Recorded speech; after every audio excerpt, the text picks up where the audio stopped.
Tiers livre, c'est dimanche. Alors, bon dimanche. On commence tout calme, tout calme. Le vieil homme pêchait seul dans le Gulf Stream, sur son canot, depuis 84 jours, sans avoir pris un poisson. Les 40 premiers jours, le garçon était venu avec lui. Mais après ces 40 jours, les parents du garçon lui avaient dit que le vieil homme était finalement et définitivement salao, ce qui est la pire forme pour dire pas de chance.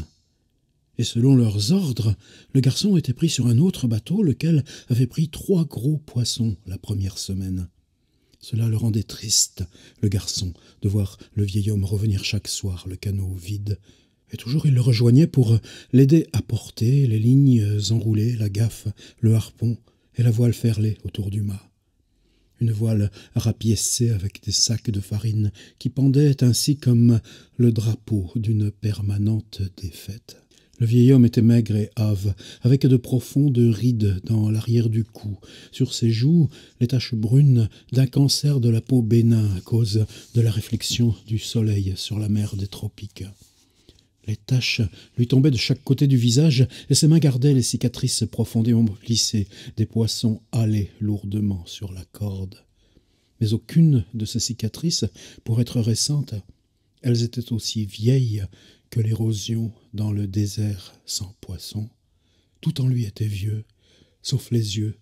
Ils étaient de la même couleur que la mer, joyeux, invincibles. « Santiago, lui dit le gamin, alors qu'il remontait du quai où ils avaient halé le canot. Je vais pouvoir revenir avec toi, on a fait un peu d'argent. » Le vieil homme avait appris au garçon à pêcher, et le garçon l'aimait. « Non, dit le vieil homme, tu es sur un bateau qui connaît la chance. Reste avec eux. » Alors vous avez forcément reconnu Hemingway, le vieil homme et la mer. On l'a tous lu, ce livre, forcément. Là, la réflexion, c'est parti d'un statut Facebook de Bruno Lalonde, qui en fait beaucoup. Là. Il vient d'imprimer tous ses statuts Facebook de l'année 2019. Il en a 869 pages. Wow! Et son statut concernant le vieil homme à la mer, c'était de dire qu'il se souvenait toujours du premier jour, de la première fois qu'il l'avait lu. Et moi, évidemment, ça m'a fait tilt. Je me dis, mais quand est-ce que tu as lu Le vieil homme et la mer pour la première fois ? Et je m'en souviens pas. Ce que je sais, c'est que c'était avant la 6e. Je me souviens bien des lectures de la 6e. Je me souviens aussi de la découverte d'Edgar Allan Poe, Le scarabée d'or, dans l'armoire vitrée de mon grand-père. Je me souviens forcément aussi de Jules Verne, mais je me souviens que cette impression d'une tragédie, mais d'une tragédie comme limpide, immensément plane, sans aspérité, et en même temps où toutes les figures pouvaient être connues, pour moi, c'est Le vieil homme et la mer. Je ne sais pas comment ce livre, je le vois encore, vous savez, moi je suis de 1953, le livre de poche c'est 1960, donc quand j'ai 10, 11 ans, c'est le début des livres de poche. C'est comment le livre de poche nous apparaît dans ces matières encore très neuves, dans cette fraîcheur, et puis tout d'un coup, il nous parvient dans nos fonds de campagne. Et puis surtout, le vieil homme et la mer, pour moi, bon, évidemment, le rivage n'a rien à voir. Évidemment, les Caraïbes, je connais pas. Évidemment, le monde espagnol, je connais pas. On voyage tellement peu. Mais il y avait cette idée du défi face à la mer. Et la mer, on la voyait, on la regardait tout le temps. L'enfant qui monte dans le vieil arbre mort dans le jardin aperçoit la digue et l'horizon de mer. Et les bateaux qui reviennent de la pêche, on connaissait l'Aiguillon-sur-Mer, on accompagne le grand-père quand il s'agit d'aller ressouder un treuil qui a pété. Et pour moi, le vieil homme et la mer, ça s'inscrivait dans cette espèce de microcosme. C'est-à-dire que si petit que soit ton microcosme, ce village de Vendée face mer, eh bien, ce qui peut se passer seul avec ses mains et un canot, un petit canot, là, voilà, nous, il y avait l'île de Ré, il y avait les silhouettes des grandes grues du môle d'escale de La Rochelle, la Palisse. Eh bien, là, dans ce microcosme, pouvait se jouer quelque chose de grand comme l'humanité. Alors, je crois que dans ma vie de lecteur, il y a toujours cette espèce de syndrome que Maintenant, j'assume consciemment, mais que j'ai du mal à comprendre, que d'avoir pigé inconsciemment, ou en tout cas, ce qu'a été ma chance. Ma chance, c'est de dire, c'est pas la question de lire plein de livres, mais les livres qui comptent, tu les relis. Le Rouge et le Noir, c'était en sixième. Les prix scolaires, eh bien, je les relus une fois par an pendant longtemps. Et même maintenant, une fois par an, je me refais 3-4 jours de Stendhal. Peut-être que Le Vieil Homme et la Mer, ça m'est arrivé aussi par des prix scolaires, je sais pas. Alors après, il y a Les Aventures de la vie adulte. Et puis, je savais que j'avais réessayé de relire, et puis ça me plaisait pas. C'était justement une traduction là des années 60, c'est chez Gallimard, Folio, et j'ai même oublié Jean Dutour, des choses comme ça. Et ce qui me choquait, maintenant que moi-même j'étais dans l'écriture, les livres, c'était une oralité qui me paraissait... ça en faisait trop. Tu montrais que les pauvres parlaient argot. Et ça collait pas avec l'idée du livre. Et là, Hemingway, vous savez, s'est suicidé en 1961. 2011, Hemingway s'élève, comme on dit, dans le domaine public. Aux États-Unis, c'était encore 50 ans. Maintenant, ils ont rejoint la norme internationale à 70. Il n'y a plus que le Canada, Québec, où, pour l'instant, mais je pense que ça ne va pas durer longtemps, ils en sont encore à 50 ans. Ce que je ne savais pas, c'est que la famille d'Hemingway, mais il fallait que Hemingway soit dans le domaine public pour qu'apparemment cette convention commence à prendre effet. Il y avait une fondation Hemingway, propriété de la famille, qui avait renouvelé le copyright pour 100 ans. Donc non, pas de domaine public confisqué, Hemingway. Mais ces complications-là, pour moi, c'était secondaire. Il y avait le fait de dire que oui, si Hemingway est dans le domaine public, eh bien, tu as le droit de le retraduire. Et c'est venu comme ça, mais pas par une volonté, c'est juste parce que j'avais besoin de m'expliquer avec ce texte. C'est ce que j'avais commencé aussi un peu plus tôt avec H.P. Lovecraft, que je commençais à comprendre, c'est que quand tu traduis, il se passe quoi ? Ben, tu lis au ralenti, tu découvres, tu lis phrase après phrase. Chaque phrase est un monde. Elle ignore la précédente, elle ne sait pas encore ce qui va venir après. Tu te concentres uniquement sur la phrase, et parce que tu te concentres sur cette unité phrase, tu ne projettes pas sur l'ensemble une idée que tu aurais d'avance, mais tu commences à comprendre comment cette mécanique doit s'accomplir en chaque mot. Et ça aussi, c'est lié à ce que nous apporte la tradition américaine de cette précision. Quand on traduit, on lit autrement, parce que toutes les questions des possibles, des choix... des compréhensions de ce qui se joue, des différentes strates, évidemment, ça se démultiplie. Pour moi, traduire, c'est la condition même de lire, un exercice que je pratique depuis bien avant la publication de mon premier livre. J'ai eu des bouts de Kafka retraduits, des bouts de Dante retraduits, des bouts d'Eschyle et Sophocle retraduits. Qu'est-ce que ça veut dire ? Tu as besoin de parler le grec ? Non, c'est pas ça la question. C'est-à-dire te mesurer avec, là, toi, dans ta langue, qu'est-ce que ça change ? Alors après, c'est des conditions juste, des questions qui sont très biographiques. C'est une brève période, un été où... bon, j'avais eu à passer pendant pas mal, quelques jours, un peu plus. Il fallait passer plusieurs heures par jour dans un hôpital, pas pour moi. Je regarde personne. Mais je me souviens que c'est là, dans ce confinement et ce temps, que j'amenais mon petit ordi, je mettais le texte anglais, et j'essayais de me confronter à quoi ? Dire comment tu peux aller rejoindre cette simplicité. Parce que cette simplicité, c'est elle qui donne sa dimension à la tragédie. Il n'y a pas de distance de langue. Tu ne vas pas démontrer, toi, au pays de la culture, que tu viens regarder les pauvres pour en apprendre un petit peu. Non, c'est plus solide que ça. C'est quoi cette simplicité ? Il se souvint d'une fois où il avait attrapé un couple de marlins. Le mâle laisse toujours la femelle se nourrir d'abord. Et le premier qu'il avait ferré, la femelle, avait entamé un combat désespéré, paniqué, jusqu'à la détresse, et cela l'avait épuisé très vite. Et tout ce temps, le mâle était resté près d'elle, s'embrouillant dans la ligne, nageant en cercle avec elle à la surface. Il en restait si près que le vieil homme eut peur que la ligne coupe d'un battement de sa queue, aussi acérée qu'une faux et à peu près de la même taille et la même forme. Quand le vieil homme l'eut harponné et qu'il commença de l'assommer, tenant son gourdin par l'extrémité râpeuse, la frappant sur le haut de la tête jusqu'à ce que sa couleur tourne à une couleur comme au dos des miroirs, et que là, avec l'aide du garçon, il l'avait hissé à bord. Le mâle était resté encore à toucher le bateau. Et alors que le vieil homme mettait sa ligne au clair et préparait son harpon, il avait sauté haut sur les eaux comme pour voir où était la femelle, puis avait plongé vers le fond. Ses ailes lavandes, qui étaient les nageoires pectorales, largement déployées, du même bleu que les rayures de ses flancs, en plein sous leurs yeux. Il était magnifique, se souvenait le vieil homme, et il l'était resté. C'est la chose la plus triste que j'ai jamais vue avec ces poissons, pensa le vieil homme. Le garçon était triste aussi. Et nous leur avions demandé pardon, avions dépecé promptement la femelle. Et oui, dans ces unités de récit, alors il y a plein de problèmes. Par exemple, les poissons qui sont ce que pêchent au quotidien ces gens, c'est des noms qui, pour eux, sont familiers. Or, dans la langue française, c'est des poissons qui viennent d'un monde exotique, lointain.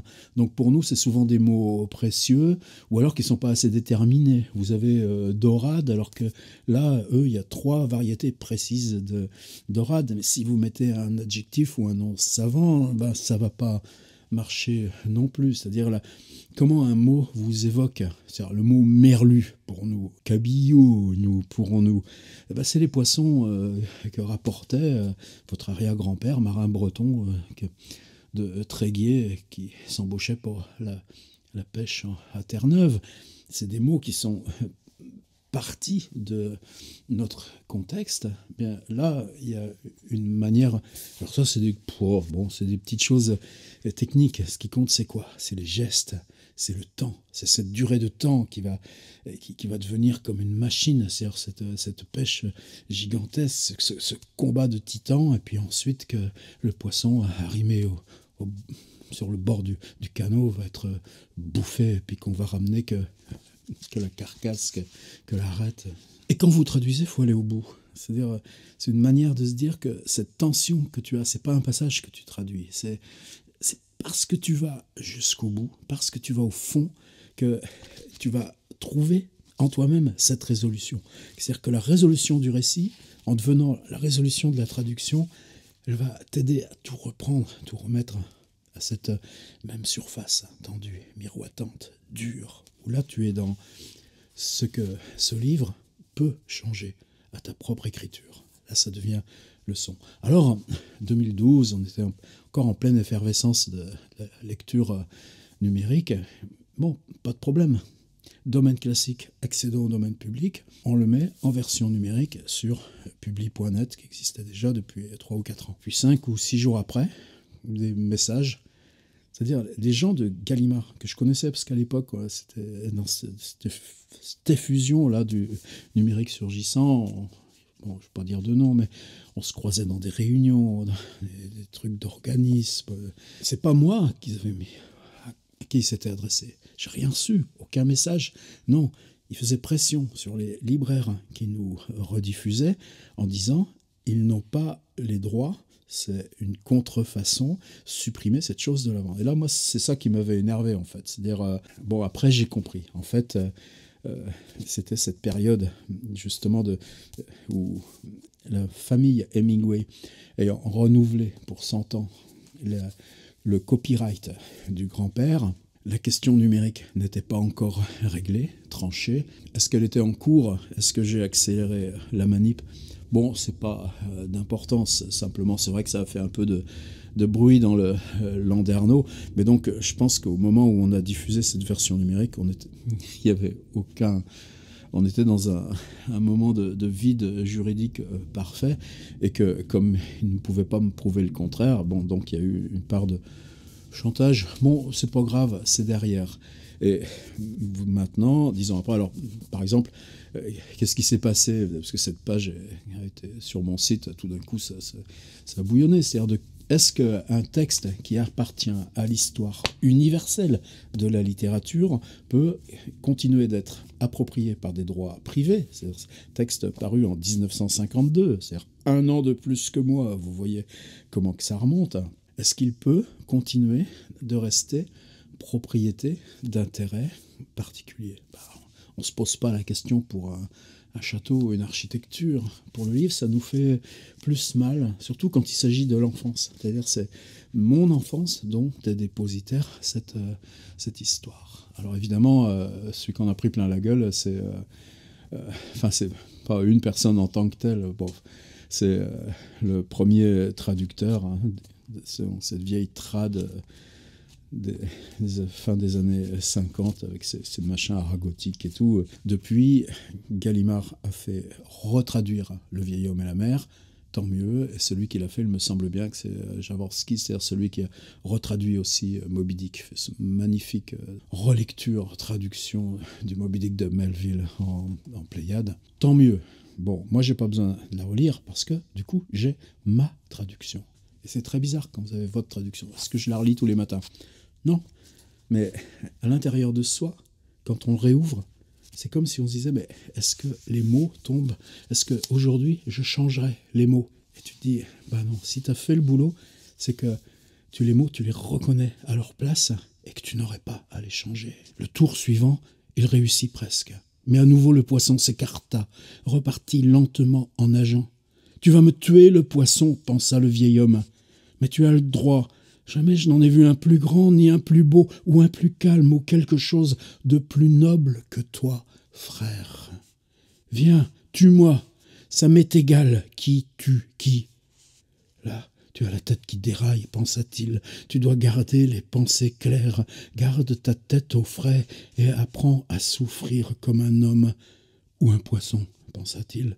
Ne déraille plus la tête, dit-il d'une voix qui pouvait à peine se faire entendre. Ne déraille plus. 2 fois encore. Il en fut de même avec les cercles. Je ne sais pas, pensa le vieil homme. Il avait été sur le point de s'évanouir à chaque fois. Je ne sais pas.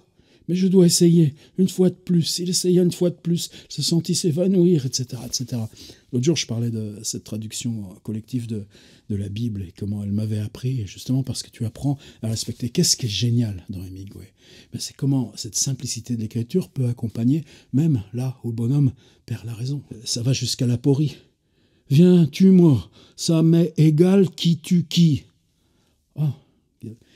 On est limite de l'aporie syntaxique, mais c'est quand vous allez garder cette aporie syntaxique jusqu'à ce qu'elle soit totalement logique et prononçable. Alors qu'est-ce qui est arrivé après? Pas grand-chose. Par exemple, j'ai mis sur mon site, il y a trois parties, j'ai divisé en 3. Je ne sais même pas si aujourd'hui ce serait nécessaire parce que finalement un texte de 120 pages, on peut le lire en HTML, et je l'ai mis chantier de traduction en cours, et puis personne m'a embêté puisque c'est disponible sur le site. Et puis, bon. Est-ce qu'il y a une souffrance parce que vous avez comme ça des boulots personnels qui restent votre propre apanage et qui ne passent pas ce saut de la publication, alors que cette question même de la publication, en tant que mise à l'épreuve du récit, c'est ce qui fait tenir l'écriture, y compris là, dans la prise de parole YouTube.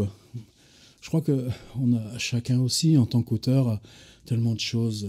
Bon, peut-être pas tant que ça, mais si, quand même.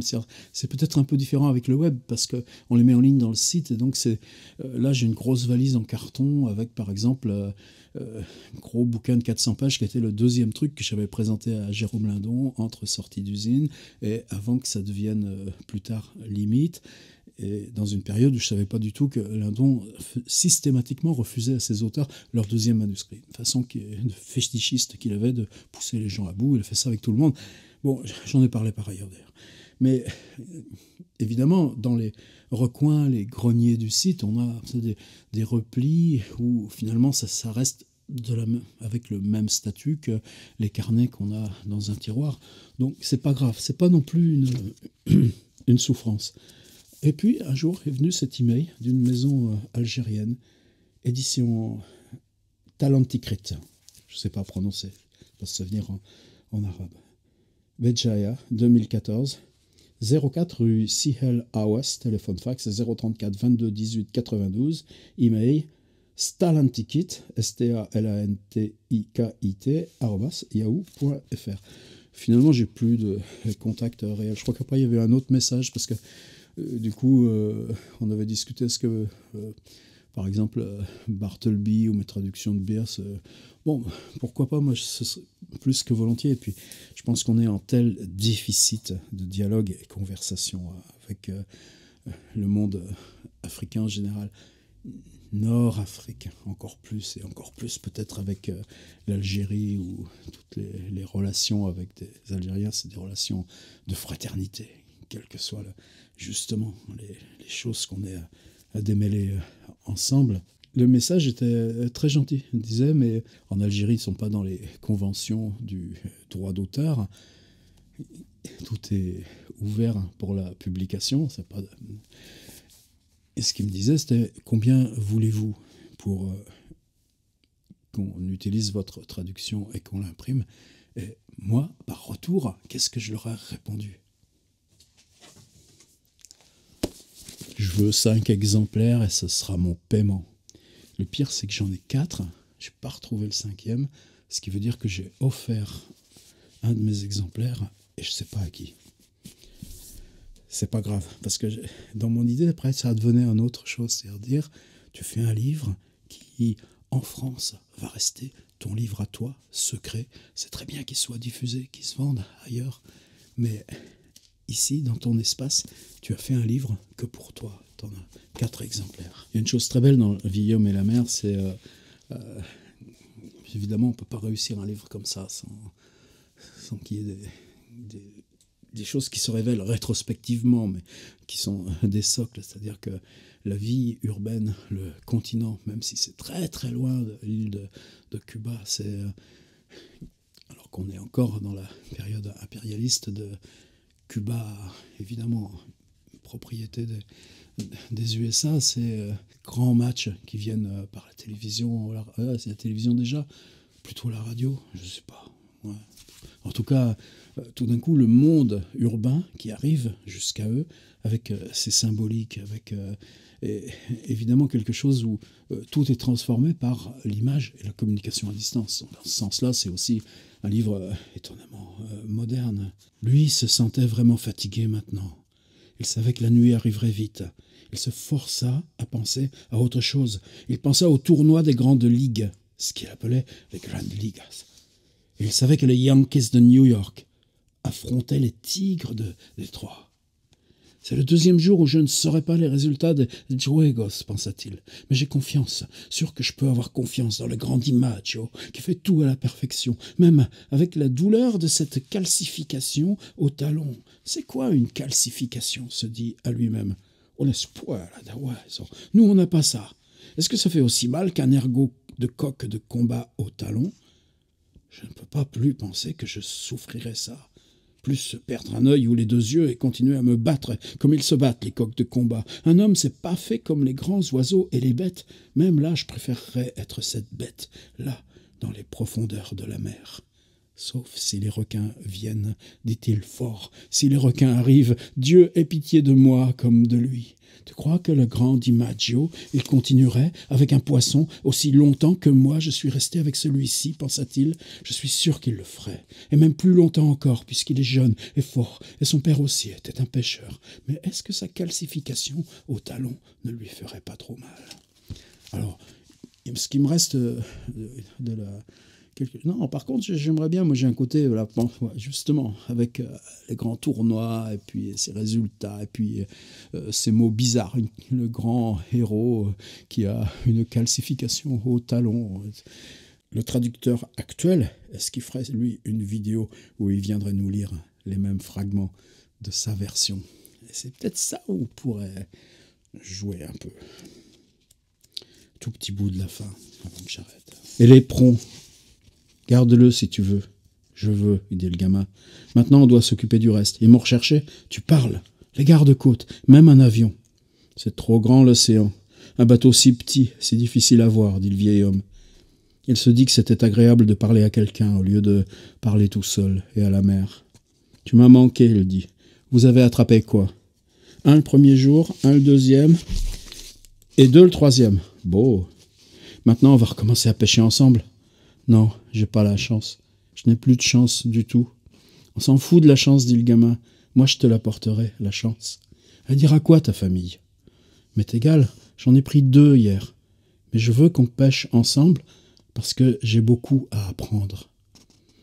On doit d'abord trouver un bon harpon de lancer et toujours l'avoir à bord. Tu pourrais faire la lame en prenant un ressort de suspension d'une vieille Ford. Il y en a une à Guanacapoa. Ça doit être tranchant, mais pas trempé pour ne pas casser. Mon couteau a cassé. Je t'aurai un autre couteau, j'ai déjà les ressorts. On aura combien de jours de grosses brises? Peut-être 3, peut-être plus. Je m'occuperai de tout, dit le garçon. Toi, tu dois soigner tes mains. Ah, je sais comment m'en occuper. Cette nuit, j'ai craché un truc bizarre, senti que quelque chose dans ma poitrine était cassé. Soigne ça aussi, dit le gamin. Repose-toi, le vieux. Je t'apporterai ta chemise lavée, avec quelque chose à manger. Et une page après, ça finit sur cette phrase. Le vieux rêvait des lions. Le vieil homme et la mer. Hemingway. Sur juste cette question-là, ce ne serait pas le vieil homme et la mer, à dire ces lectures dont vous savez qu'elles sont si centrales, émotivement, psychologiquement pour vous, à quel âge vous les avez eues? C'était quoi ça a été quoi, dans votre histoire personnelle de la lecture, ces grands basculements? Et il vous en reste quoi? Et quand vous y revenez, vous retrouvez quoi? Et là, à ce moment-là, on retrouve des choses comme le vieil homme et la mer.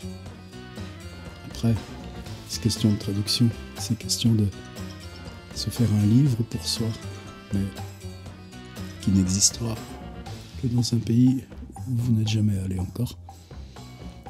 Finalement, c'est la prolongation de l'histoire, non? À dimanche prochain.